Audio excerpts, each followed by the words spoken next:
Hoy estamos en la discusión de termodinámico simple y teórica. Vamos a tener 4 ensayos, 3 presenciales y una base virtual.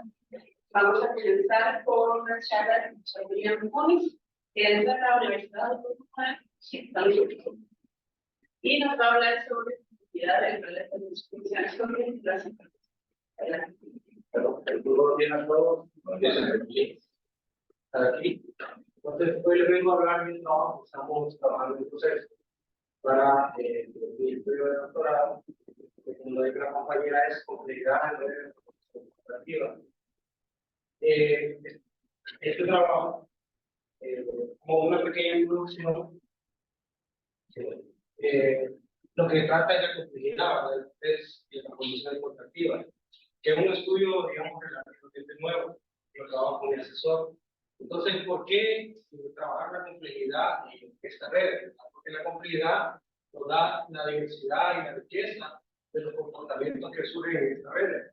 Este problema surge en la biología, o sea, el comportamiento de redes biológicas. Aquí puse una imagen, ¿verdad? Es meramente ejemplificativa, porque las redes de manera aleatoria se comportan de forma caótica, no suele ser lineal.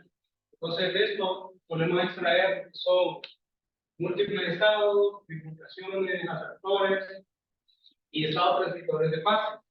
Como lo vamos a ver más adelante, lo que se busca en este problema es tomar la complejidad y aproximarla a una curva lo más, mi dibujo no ejemplifica un poco, ¿verdad?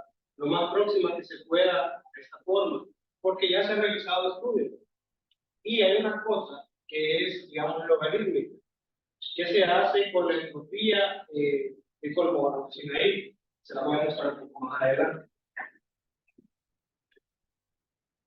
Entonces, vamos a empezar, tal como lo muestra aquí la parte del contenido, a definir qué es una red de transformación cooperativa, después la complejidad dinámica, y dos partes que son esenciales, la estructura de atractores y la bifurcación de atractores. Y unos breves resultados que hemos conseguido en este trabajo. Entonces, ¿cómo se ve o qué son realmente las redes de transformaciones contractivas? Es un sistema dinámico en un espacio métrico que está compuesto por un conjunto finito de esta forma, de funciones de transformaciones que actúan sobre un espacio X, tal como lo menciona la parte de acá. Cada función X sub I es contractiva en un subconjunto X sub I que pertenece a X, porque está contenido en X, ¿no? Es decir, que existe una constante X sub I, tal que para todo X y Y pertenece a X sub I, ¿verdad? Entonces se tiene una distancia, o se tiene una cota, ¿verdad? Por decirlo de alguna forma, donde se tiene ese parámetro de contractividad. Entonces ya mencioné que es como una distancia, y además, se supone, la traducción en español, la unión de todas esas X sub I es todo el espacio X, y la intersección sería el vacío. Entonces, hay algo que no le mencioné al inicio y es muy importante. Por eso le puse paso 1, paso 2, paso 3, paso 4 y paso 5. Ustedes lo van a ir viendo durante la presentación. A mí, cuando empecé a estudiar esto, ya después yo lo entendí que era como rompecabezas, como cuando íbamos armando un Lego. Entonces, yo por eso en la presentación le puse como paso. Al final, esta red de transformaciones contractivas se enlaza en un conjunto por todos estos pasos. Luego, armamos un grafo dirigido donde tenemos el B, ¿verdad? Que va desde 1 hasta N y un conjunto de vértices. Y tenemos el conjunto de aristas, tal y como lo definimos normalmente. Y en el paso 3, vamos a tener una partición donde cada S sub B es un conjunto no vacío de lo que definimos en la parte de arriba, el F. Y representa el conjunto de funciones de transformaciones que pueden actuar sobre la variable B.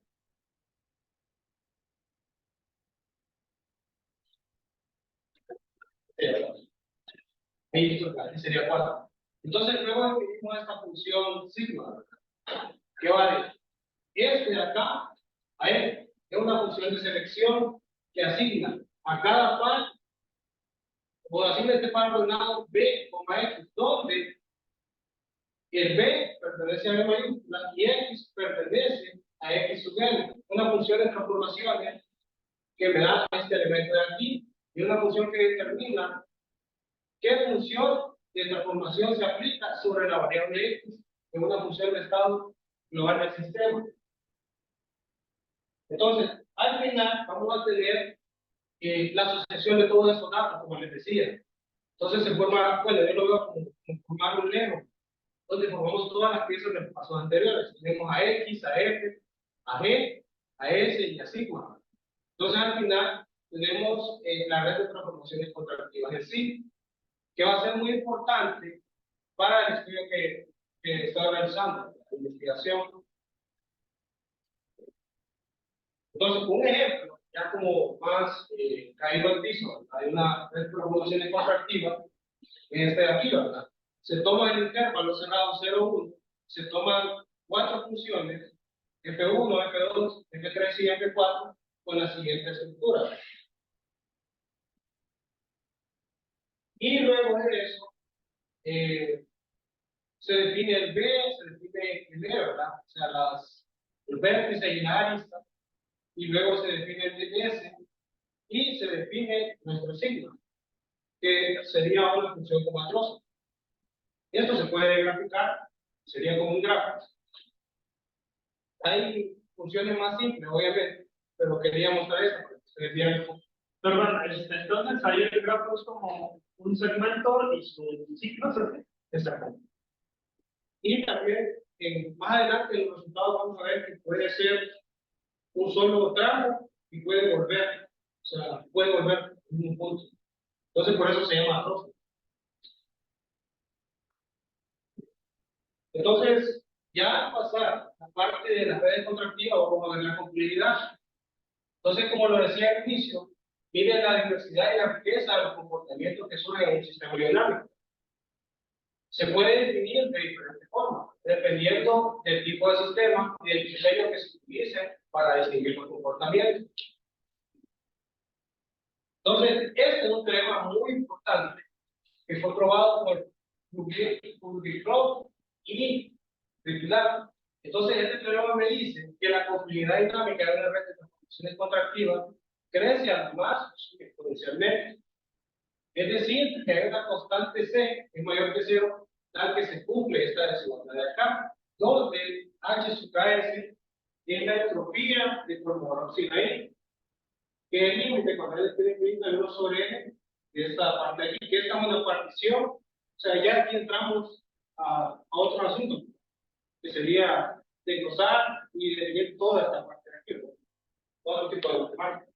Entonces, donde N es el número de iteraciones de la regla de evolución de la red. Y ahí es muy importante porque el número de nodos que tenga la red tiene mucho que ver con lo que es la complejidad. Por ejemplo, si tengo una red muy pequeña, obviamente la complejidad no es la variación de la complejidad. De igual forma, si tenemos una red muy grande, si generamos una red aleatoria, o sea, si le generamos a nuestro gusto, la complejidad no va a ser muy diversa. ¿Sí? Entonces, todo implica que una órbita típica, en una red típica, es asintóticamente periódico. Es decir, que converge a un punto fijo o a un ciclo límite. Entonces, con esta investigación que estamos realizando, queremos comprobar, estamos conjecturando, que esta cosa cambia, que no es siempre así, que puede ser polinomial, que ya hay un resultado así, o puede ser lineal. Hemos tenido ciertos resultados de este tipo. Entonces, por eso muestro este teorema, porque para cierto tipo de redes como la booleana, esto cambia.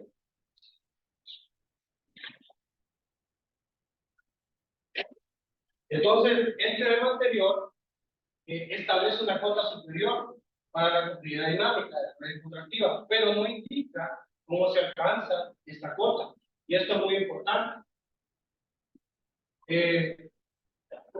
ni cómo dependen los parámetros de la red. Entonces, aquí viene otro punto, que es la siguiente. Nosotros tenemos que analizar la estructura de los atractores y la identificación de estos. Entonces, en el trabajo de investigación que nosotros estamos haciendo, realizamos un trabajo computacional, un análisis de esos datos. Entonces, estos datos se guardan como nosotros le llamamos síntesis, una síntesis, para ver cómo se comporta dependiendo del tipo de red. Entonces, para esto, siempre se realiza un análisis de la estructura de los atractores de la red, porque la estructura de estos atractores es el conjunto de estados estables a lo que converge la dinámica de la red. Los atractores pueden ser de diferentes tipos, ¿verdad? Dependiendo su forma y su dimensión en sí. Entonces, aquí hay los tipos más comunes de atractores que hay: el multiplido, el ciclo límite y los atractores extraños, que es un conjunto de fractales en sí.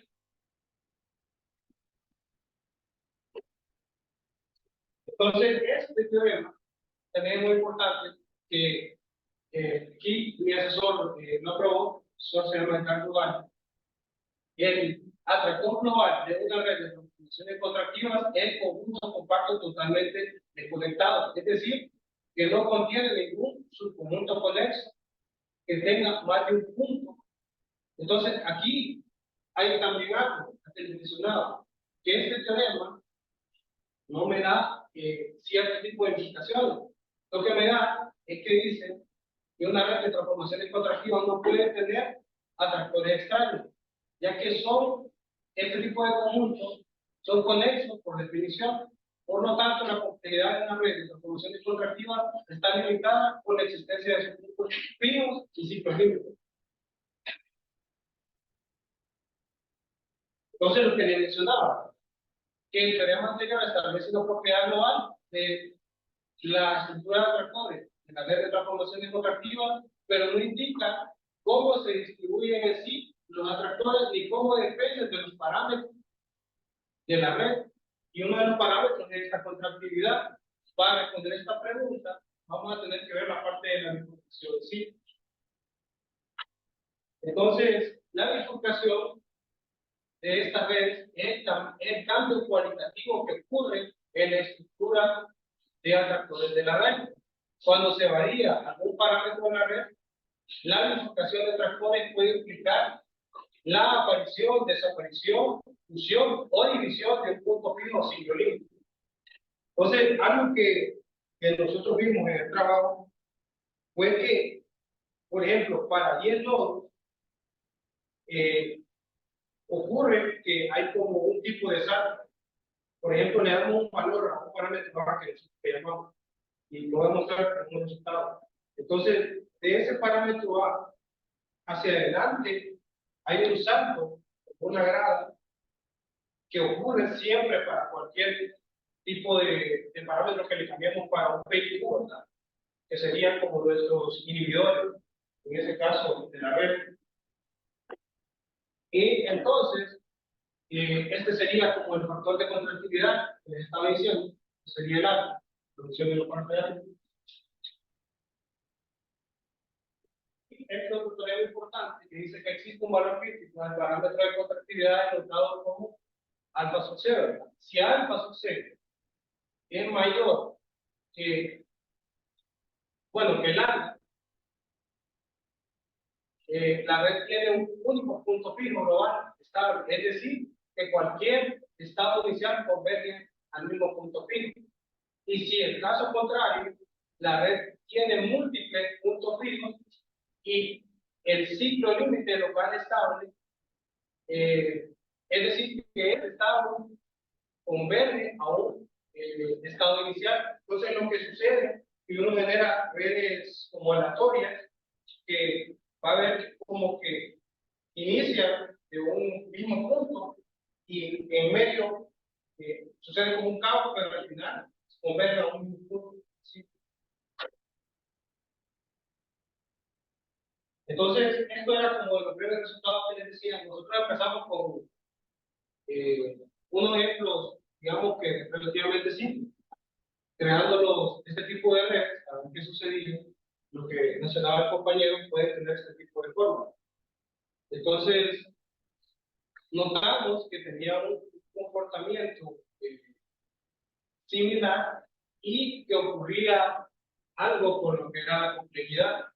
Entonces decidimos analizar, crear los redes más grandes, con más nodos, a ver qué sucedía, para ver si nuestras conjeturas iban dando forma. Entonces nos creamos redes booleanas, dando como un polinomio, como el de esta forma de acá. Entonces, ya tiene como la estructura del ejemplo anterior, solo que se generan muchas redes y se espera se espera que en la síntesis sus atractores funcionen de manera similar para ciertos parámetros. Entonces, el número de condiciones iniciales que se le da es, entonces, 10 por 2 a la n, donde n es el número de nodos. Aquí hay digamos, un pequeño problema que no hemos estado resolviendo, que ya para 15 nodos, la computadora nos está un poco truncando. Tendríamos que mejorar el costo computacional, por decirlo de cierta forma, para que empiece a funcionar mejor. Y se da un parámetro A entre este intervalo para ver qué sucede. Y se obtienen estos resultados. Entonces, este P y Q son los valores como que teníamos en la parte.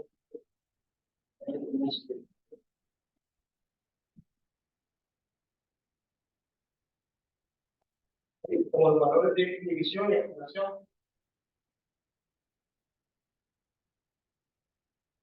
Entonces, esto es lo que les mencionaba.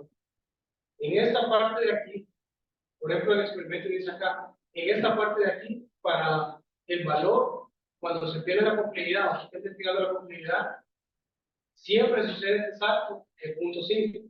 Siempre sucede el punto 5. Y hicimos una regresión para ver qué sucedía. Bueno, yo aquí le puse alfa, pero ya se llama alfa, por eso me llamaba alfa, este tipo de experimento. A ver qué sucedía en el caso de la complejidad. Entonces, cuando se toma un tipo de regresión, como la regresión normal, suele tener como la misma forma, digamos, es monótona creciente, decirlo de cierta manera. Y cuando se toma una regresión ponderada, cambia la forma que cuando mejor se ajusta a los datos que tenemos. Entonces tendría como estos puntos es que se hizo como un promedio para ver cómo se comportan los datos. Y fuimos cambiando los valores de P y Q para ver si este valor no dependía de ese punto 5 de Cuba. Y realmente no, siempre se comporta aquí el valor de A y punto 5. Ese salto siempre sucede. Pero aquí siempre va a suceder este cambio en punto 5. O sea, hay ciertas variaciones y siempre se va comportando de manera similar la parte del lado. Y aquí, cambiando también la parte que les comentaba de la regresión ponderada, también vuelve a cambiar, pero se comporta de manera similar que en el caso anterior.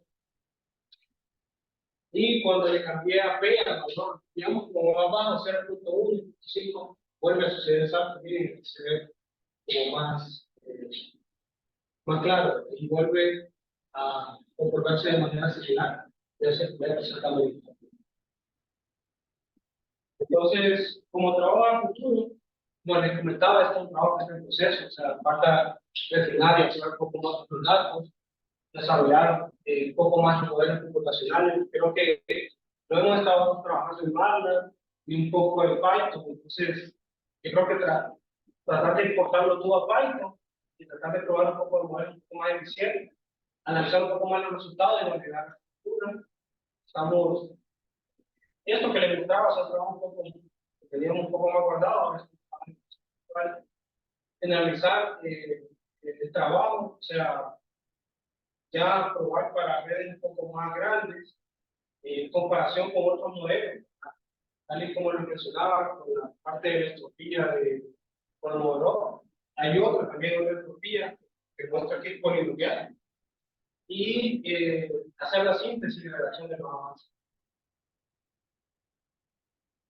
Entonces, estas son parte de las referencias, y en varias de ellas trabaja mi asesor, porque él ha trabajado gran parte en este tipo de trabajo. Ha trabajado en propiedad dinámica, en redes biológicas, en vértices celulares, sí. Entonces, creo que sería todo. Muchísimas gracias.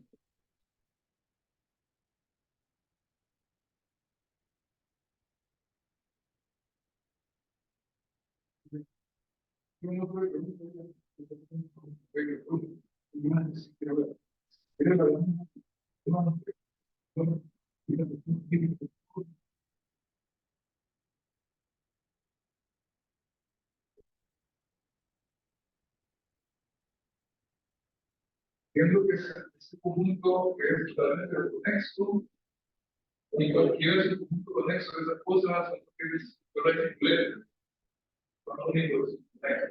Creo que sí. El paso totalmente conexo, y cualquier ese conjunto conexo tiene que ser los únicos. Para que tanto hay, que no se sabe de la decisión de la forma, para mí no se puede analizar. Y básicamente, de poder que se sale un número de cuantas mapas, si quieren, que tiene que ser convertido. Pero un paso que no estaba primero, que luego toma una acción de ese poco, para mí, dentro de paso. Ahora, ¿qué tanto se sabe del comportamiento que hay a largo plazo? Siempre va a tener, por lo menos lo que ellos siempre va a tener un comportamiento psicológico, un punto donde ya Israel llega a ser de las cosas que o corresponde a una órbita de un punto que alrededor de ellos se necesita. Y bueno, ser culpable, también es un éxito, son tan singulares como que no pueden necesitar. Pero el personaje de el texto puede estar así, citando dos profesionales de dos puntos, puede pasar eso. Probablemente que sepamos justamente así, si quieren presentar, pero Escuchar que tengo un punto fijo. no, o sea, sí, exacto, que se crean un escenario, o sea, compacto, totalmente conexo, todos los conexos, simple, se crean un escenario. Pero mi pregunta es, necesario, o sea, la única es así, solo puede que es así, puede que están más universitarios. Pueden estar más. Puede estar más. Tienen que Sí, pero tendría que mostrar la síntesis. La síntesis se ve mejor. Que se ve el conjunto de datos y se ve. Hicimos eso como el número de atractores, está como desglosado en los campos. Atractores, cuándo lo visitan y cuál es la profundidad. la explicación de han considerado, saber, cuando vi la esta área, a veces muy posible, temas potenciales, Sí, mi asesor lo trabajaba, mi esposa de él, biólogo, entonces esa idea la extrajo de él, pero no sé si él el momento, el punto principal de la entonces, pero no sé si él lo pensaba así.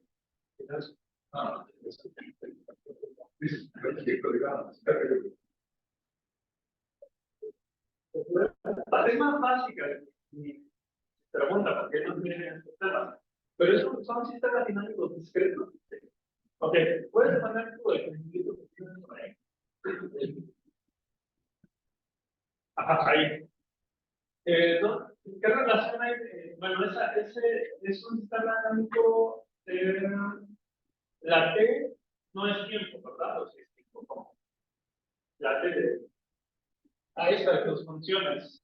Y no sé si son funciones recursivas o de cómo se trabaja. ¿Cómo se genera el sistema dinámico ahí?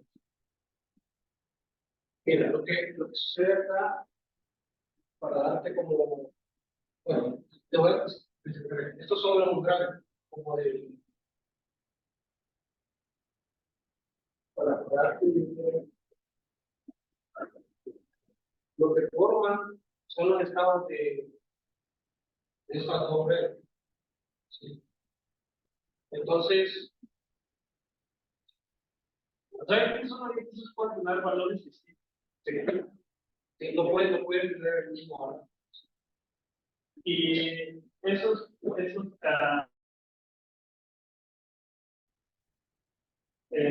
bueno, tienen una longitud o no tienen nada que ver con la longitud de los arcos. De X o no, algunos lazos, ¿no? Sí, Uno tiene que unificar, el otro tiene que, la palabra se dice, nieve aquí. Porque no pueden tener lo mismo, eso se toma a trozos, que no pueden ver el mismo valor así.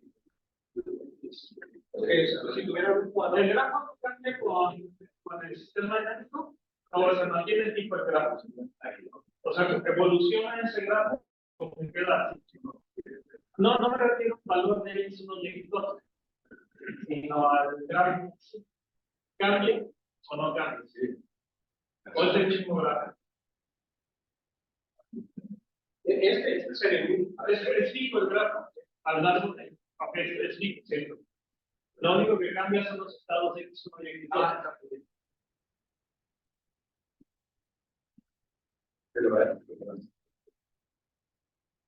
Como el ejemplo,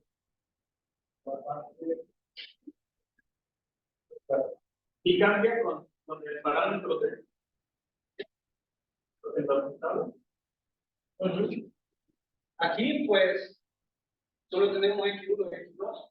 Sí, pero esas funciones tienen un superíndice que es más o menos. Ese es un parámetro. ¿Va cambiando o no cambia? Ese es el tiempo. Es el tiempo.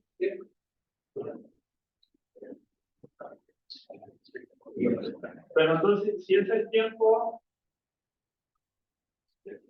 no necesariamente toma valores discretos, sino continuos. O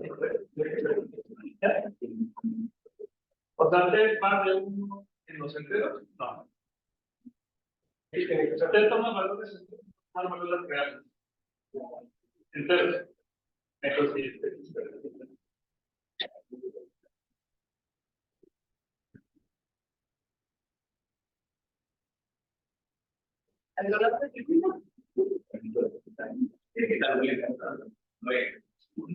Esto es como una gran parecida, tienes tu tema asunto, el estado del ser, todo bien, entiendo. Todo depende solo del fenómeno, pero el interés, todo termina, pero también hay una manera por la equivalencia. pero si es más, si es un proceso Markov, debería ser aleatorio, ¿no? ¿O no? Y en un proceso de Markov debería terminar. No, pero lo que pasa es que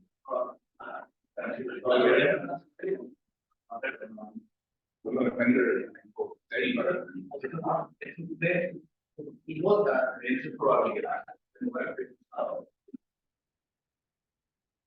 Por eso es que, no sé si cuando hablas de teoría de código dinámico, tiene que ver, por lo menos ahora de código, es una estocástica. De repente hay una equivalencia. Pero bueno, no se explica como que es muy de la porque eso no sé cómo es que yo presento como la probabilidad de paso de un estado a otro, entonces ahí debe estar en la parte de marketing, Cada vez contaba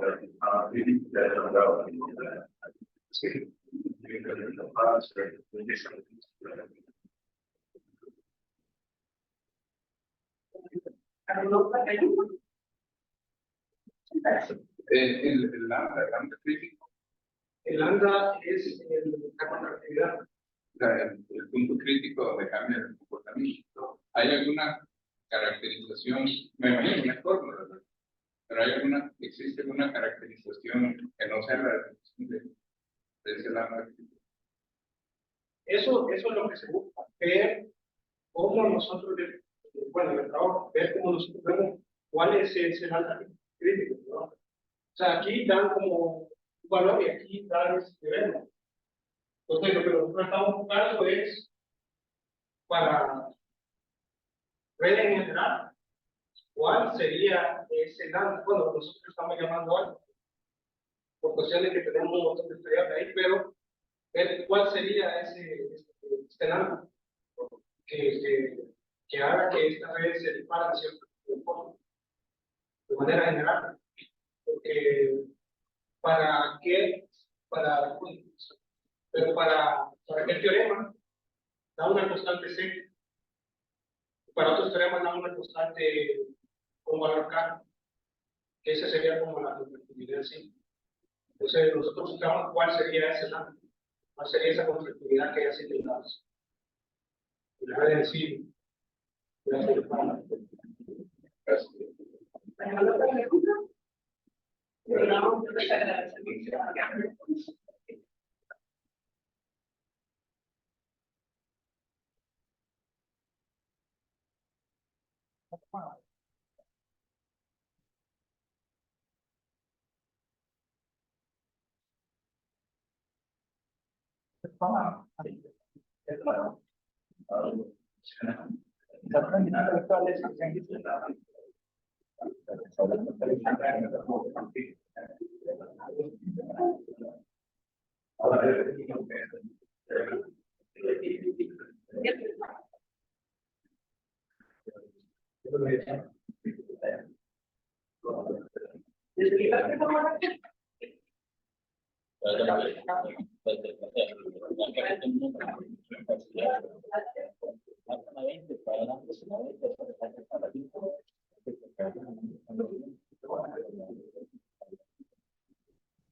Sacarlo de la Universidad Politécnica de Valencia, España.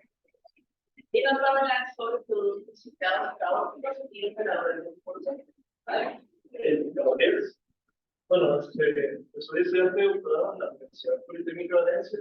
Esto es parte de la investigación que estamos haciendo. Mis tutores se llaman Félix Martínez.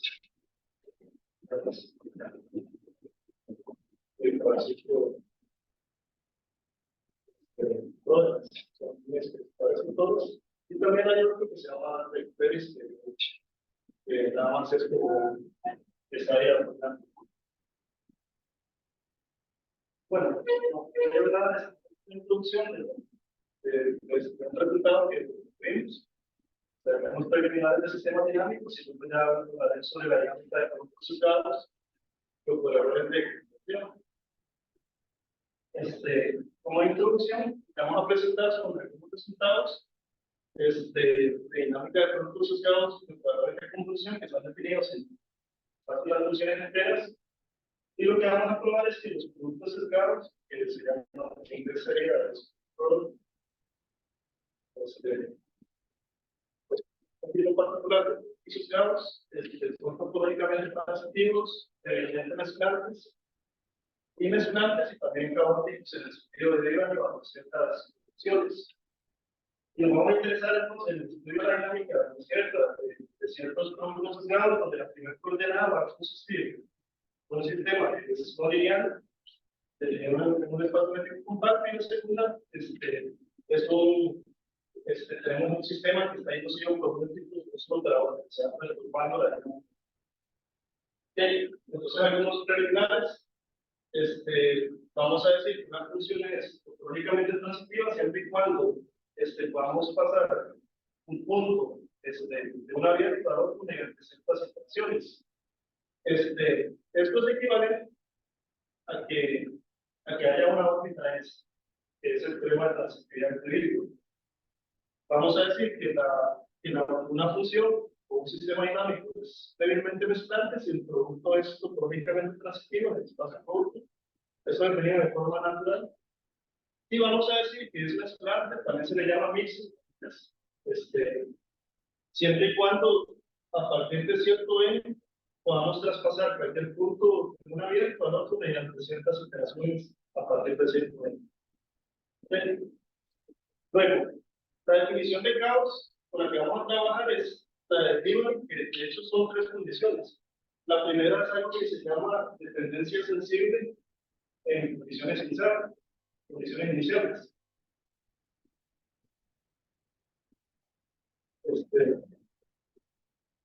Nada más que en este caso lo omitimos. Ya les digo por qué. La dependencia sensible en condiciones iniciales lo que dice es que si yo tengo dos puntos X y Y que están muy cerca y yo los voy iterando, a partir de cierto momento ya van a estar muy lejos, o lo que se conoce también como el efecto mariposa. El cabo debe inicialmente necesita esta condición, ya la dependencia sensible en condiciones iniciales. También necesita que la función sea tecnológicamente transitiva y también que haya un conjunto de eso de puntos periódicos, ya que haya muchos puntos que van y vuelven a sí. Pero resulta que estas dos condiciones implican esta aquí, entonces por eso lo metimos. Ya se ha demostrado que estas dos condiciones implican la dependencia sensible en condiciones iniciales y por eso lo metimos. Bueno, en el contexto de operadores iniciales, a la clasicidad topológica, ya si un operador es topológicamente transitivo, también le llamamos impresible. Eso de operadores lineales. Luego, el spin flow o el producto sesgado con el que vamos a trabajar está definido de la siguiente manera. Vamos a tener un espacio métrico compacto, una función, o sea, un sistema dinámico F, una función continua que toma valores completos. Vamos a tener un espacio de Frechet, bien, un espacio bar, un operador lineal, continuo, aquí es un operador. Y también, bueno, la función la vamos a definir de esta manera. De la primera coordenada vamos a tener la dinámica de F, y la segunda coordenada vamos a tener no la dinámica de T, sino la dinámica de una asociación que vamos a ver aquí. Así es, esta es la forma en la que vamos a definir el producto sesgado. Algunos resultados anteriores, en los artículos que se citan al final, se estudia la transitividad de ese producto sesgado.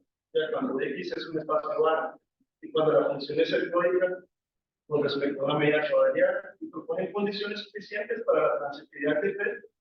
Y también se estudia Perdón, por eso que la sí, el producto sesgado es un sistema dinámico. Ya, porque se va a comportar algo así, digamos. Bueno, ahorita describo las otras. Sí, es un producto sesgado. parece que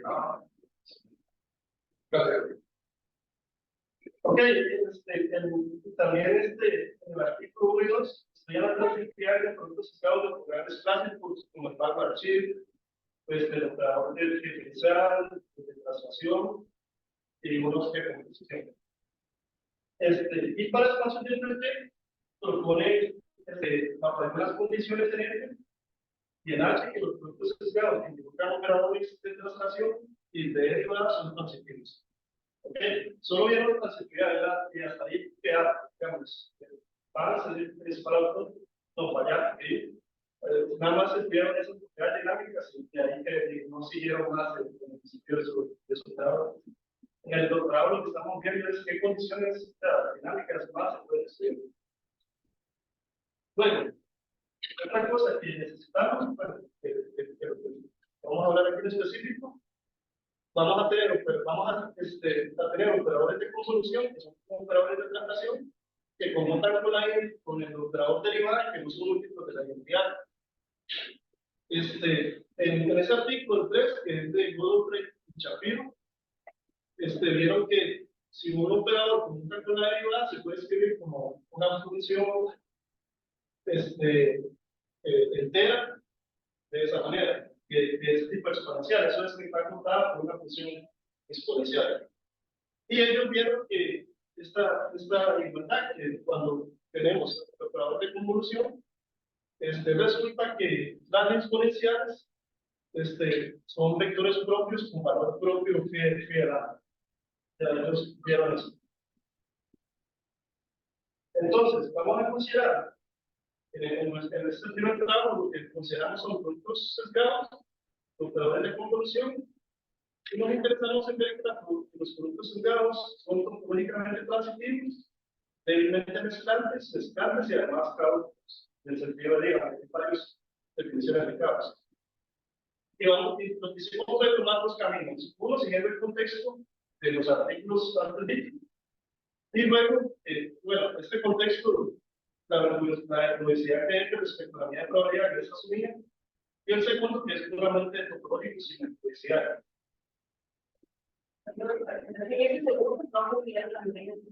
No consideramos las medidas. Así se definen las órdenes. Digamos, la primera coordenada va bien, pero la segunda coordenada, por ejemplo, si calculamos P2 de AX, eso sería P de PA, HA, PN de X. Y cuando calculamos eso, va a quedar. Y es va a quedar. Pero aquí va a quedar H de PA, T de HA, X. Y ahí sale, entonces quedaría ¿sí? H de PA, HA.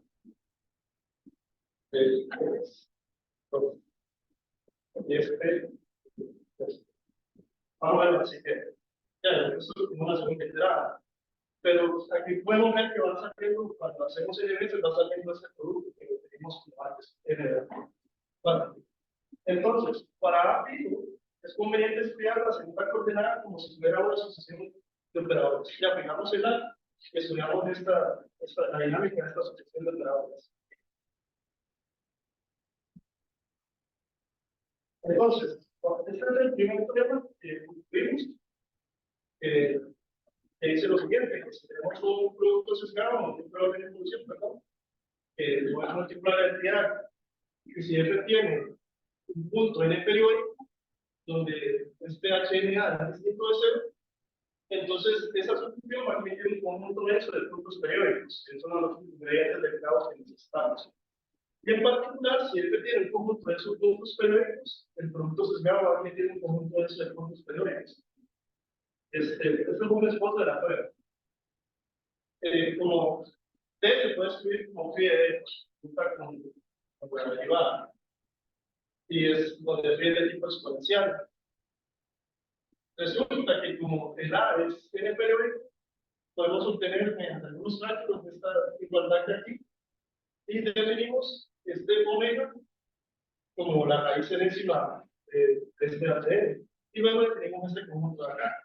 Resulta que tiene un número infinito de puntos de acumulación, la función phi va a ser abierta, una pequeña picada, y como consecuencia tenemos que la imagen inversa de este conjunto tiene un punto de acumulación. Eso con lo que se hizo, con lo que hizo Godofredo y Shapiro, sí, con un libro de mis autores, ese espacio generado, las funciones exponenciales son de esas el espacio de funciones enteras. Y al final, para finalizar la prueba, lo que vimos es que si tomamos aquí hasta n, me equivoqué. En este espacio va a ser una, esta serie, son puntos periódicos para esta solución. Se puede comprobar mediante algunos cálculos. Y luego, de ahí tendríamos puntos periódicos. Ya, un conjunto de esos puntos periódicos que es espacio. Y luego, para ver también es que hay un conjunto de esos puntos periódicos para P, lo que hacemos es tomar este ejemplo. Y ya, ya con eso tendríamos que ver, o sea, que el producto sesgado que tiene un punto de sus puntos periódicos. Luego, una vez que ya vimos que hay una fecha temporal, o sea, de órbitas periódicas, lo que nos importa ver es el comportamiento salvaje. Que hay órbitas, que hay un conjunto, que hay órbitas densas, para la posibilidad topológica. Y en este caso, vamos a asumir lo siguiente, que vamos a tener un espacio de probabilidad, una función ergódica con respecto a la medida 1. Y en este contexto, una herramienta que es importante usar es el teorema de velocidad de Lewis, que dice que si tenemos una función integrada de este espacio, una función integrada de todo esta competencia para casi todo. Y el teorema que establecimos es el siguiente. O sea, que si tenemos un espacio de compacto, el sistema dinámico F, la función H que toma valores complejos, y que si muestra una medida de probabilidad de influencia, donde para F dando una medida distinta de cero, todo abierto no vacío, esa condición implica que la F sea topológicamente positiva. Y si tenemos este operador, no es múltiplo de la identidad, que está con una derivada, y si además asumimos que esta integral es finita, entonces resulta que el producto sesgado va a ser topológicamente transitivo. Y también vamos a tener el caos si F es caótica. Esa sería esta condición con el tema anterior, ya tendríamos el caos. La prueba es un esbozo de la parte de lo que hacemos es tomar un éxito mayor que 0, dos conjuntos abiertos no vacíos en el espacio de funciones enteras y tomamos estas bolas, este producto de las bolas con conjuntos abiertos.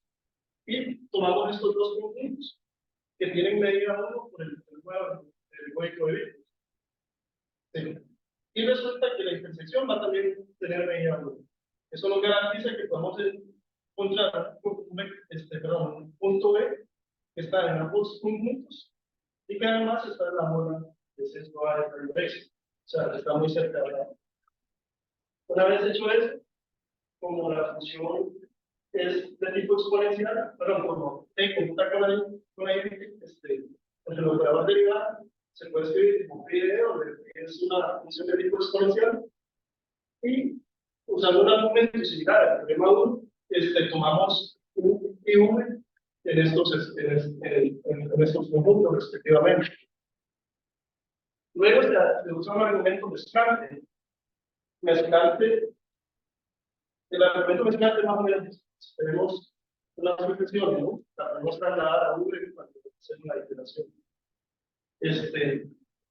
Para él es suficientemente grande, por eso probaríamos que efectivamente P es mezclante. Aquí una cosa que no dice es que mezclante implica el mezclante, y a su vez implica la transitividad topológica. ¿Verdad? Ya, ser mezclante es más fuerte. ¿Qué con eso que entendíamos? Ya, viendo tomando estos U y V, construyendo una sucesión UN, de manera que U, que eso, si pertenece a uno, podemos trasladar a V, me va a garantizar de que sea mezclante. Y algunas condiciones que tenemos es lo siguiente, digamos, les ponemos un delta que está en desigualdad, está ahí, y la sucesión V, que es esta que está acá. Luego se puede comprobar en algunos cálculos que cuando elaboramos en la sucesión de operadores, esto va a dar V. Y podemos tener, además, que como está en A2, el HN va a estar acotado entre estos dos exponenciales. Y a partir de lo anterior se puede deducir que converge a 0. Eso haría que U más UN esté en U. Y luego, UN también tiende a 0. Que va a implicar que esa sucesión de operadores es mezclante. Y una vez hecho eso, como él pertenece a 1, B va a estar un número finito de veces en la hora de centro radio, pero en la hora de ese cruce y darle éxito. Y eso me va a garantizar que, que este par ordenado está en este producto cartesiano y a su vez las demás integraciones van a estar en este otro punto cartesiano, ya garantizando que es constante o básicamente transitivo. Y bueno, como consecuencia de la parte 1 y el tema 1, ya tenemos caos. El otro enfoque que es asumiendo la medida, o sea, que es puramente topológico, pues usamos algo que se llama las familias de Kustenberg. Vamos a decir que una familia de Kustenberg es una familia que es hereditaria hacia arriba. Que si tenemos una F, la familia, y si F está contenido en F2, en F2 también está la familia. Y vamos a decir que es propia si los números naturales de la familia y el vacío está. Ok, vamos a decir que es grueso si contiene ahí alguna progresión aritmética, que es simétrico si tiene vértices apretados, entonces el intervalo que va de F más N, intersección F es lo vacío, y vamos a decir que un conjunto es finito si quiere complementar finito. Y vamos a denotar por I, T, S, estrella, las familias que son infinitas, gruesas, cilíndricas y infinitas respectivamente. Bueno, nos vamos a limitar a familias para los cuales todos los conjuntos son infinitos y que son estables por intersecciones con conjuntos infinitos. Eso es que se cumpla esto aquí, donde este punto es la definición no estable. Bueno, una definición más que es un conjunto de retornos. O sea, tenemos una función, o sea, un sistema dinámico y cualesquiera dos conjuntos. B es el conjunto de retorno, M es el número de veces y yo puedo trasladar un punto B a un punto C mediante ciertas iteraciones. Y vamos a decir que una familia es F transitiva si este conjunto pertenece a la familia F. Entonces, el conjunto de retorno pertenece a la familia F para cualesquiera U y V de vacíos. Es como la topológica. Y en este contexto, resulta que la función F es topológicamente transitiva, de mezclante, topológicamente ergódica, mezclante. Sí, este conjunto pertenece a los infinitos, gruesos, idénticos y los infinitos. Y el teorema es este que está acá. Vamos a tener un espacio métrico compacto. El sistema dinámico F, la función H que toma valores enteros, y tenemos el operador de convolución que computa con la derivada. Y si la familia es propia, si tenemos una familia propia para que se cumpla esta inclusión, entonces el producto asociado va a ser F transitivo si la función F es F transitivo. Aquí también hay un funcional. Sigue un argumento similar a la prueba de extremos, nada más que ya trabajando con los estrellas. Perdón, chévere y estrellas que están en un Y estrella es infinito. Era infinito, entonces sí, estrella es infinito. Sigue un argumento similar a la prueba de extremos, nada más que ya trabajando con las familias, tiene igual. Ya se usa la densidad de las exponenciales, llegan algunas curvas y debe, digamos, algo similar a lo que hicimos. O sea que si construimos la misma sucesión, está atrás, ¿no? Ya si tomamos esta sucesión que es parecida a la que se pone en el tema 2, podemos ver que si este cuadro está en B por, entonces al iterarlo n veces por B, lo podemos mandar a hacer de ya son los argumentos similares, sin notar la división. Y luego, el teorema 3, combinado con el teorema 1, podemos garantizar el caos también en este sentido. Si tenemos un espacio métrico, la función muy continua, F y H, resulta que el producto es transitivo y respectivamente todo lo demás es mezclante, frecuencialmente ergódico, estática ópticos y F también lo es. Y bueno, este es un primer resultado que hemos tenido digamos, investigación, están manejando referencias, el primer artículo de fe, cuadrado, donde vaya, practice de arqueológicas, estudian este sistema dinámico, pero no vieron la seguridad corporativa, no va a seguir. Y esas son para ustedes, uno de mis tutores, ustedes. Esto sería. ¿Hay más referencias?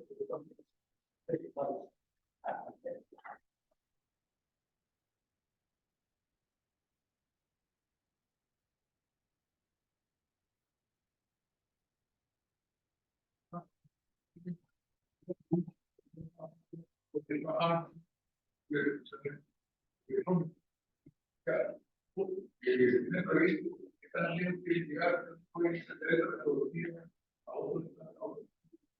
Operador. O sea, más que nada lo que hemos hecho es cambiar el operador. Este es los que comentan con delegado.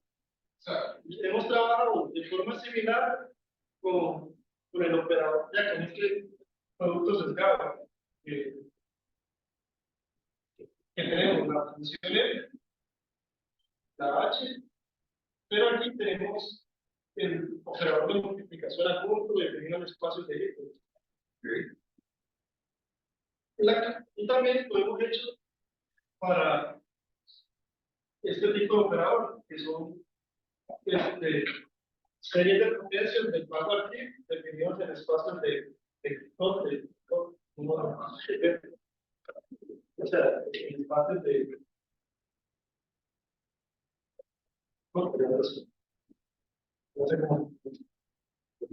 Y la clave, queremos generalizarlo, porque la clave está en la densidad de los vectores propios.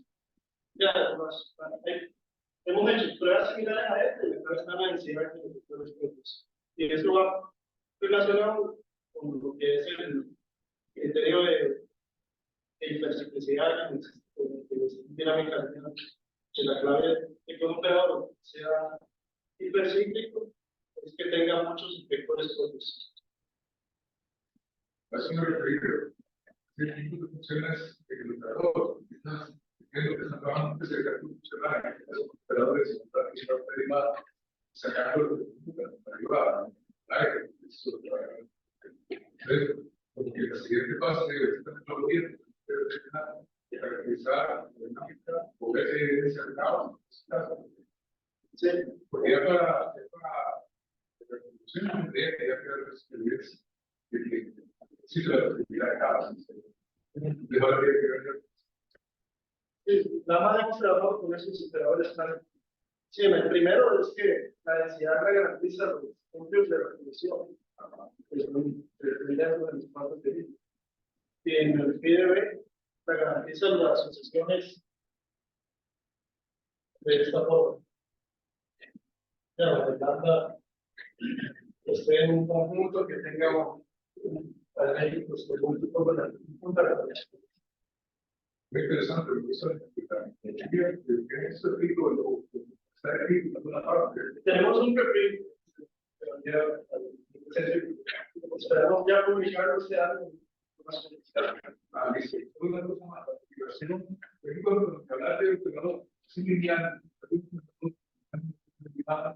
yo quiero que soy un lineal. En ese lineal, soy igual, muchos medios, solamente el operador de lugar. Lo que se dice que estamos en ¿saben ustedes de dónde proviene la Bueno, es que cuando es una maestría, estudiamos dinámica lineal. Como tiene la parte lineal ahí, en la segunda coordenada. eso es lo que creo. Eso es un parámetro que está acreditado por los derivados. O sea, lineal y acordado suele ser tu complejidad, etc. Decís, función de los derivadas, yo quiero que se invertice de alguna manera o volver a estar bien. Es probablemente una.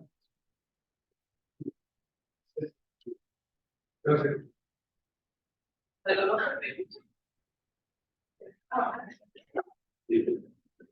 condición de gravedad del logaritmo, me imagino que es para que H no se haga cero fuertemente en un punto. Sí, también es para tener estas cosas acá. O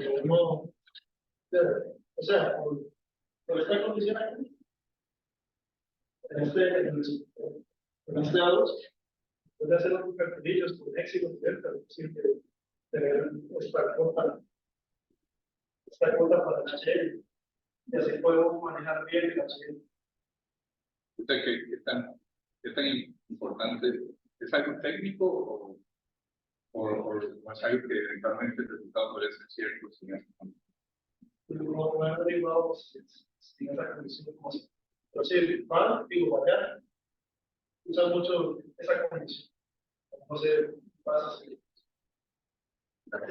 De la condición de la.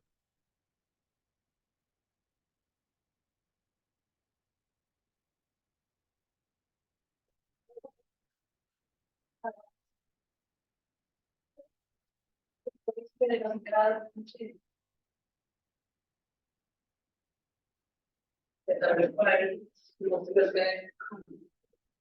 Este accidente es claro. Desde el punto de vista de poder, para como posibles. Para estudiar los exponentes de teléfono. Y justamente para la existencia de exponentes de teléfono se necesita una condición como que es integrarse. No sé cómo eso, podemos saber. No sé, alguna pregunta. Bueno, se agradece.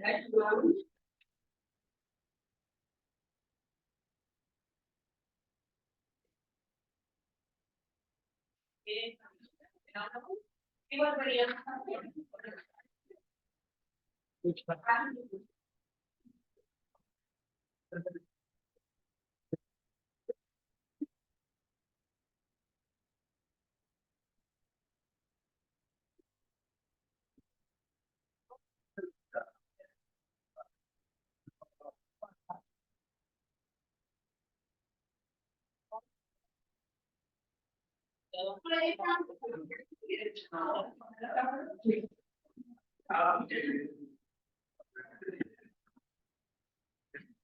Oi, Lu.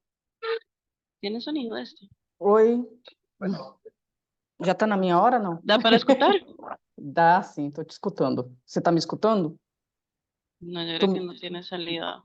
Você me escuta? Por acá, a ver si Sí, no, si quieres cerrarlo y yo le escribo por WhatsApp que lo vamos a cerrar y ahorita lo volvemos a abrir. ¿Ok? Listo.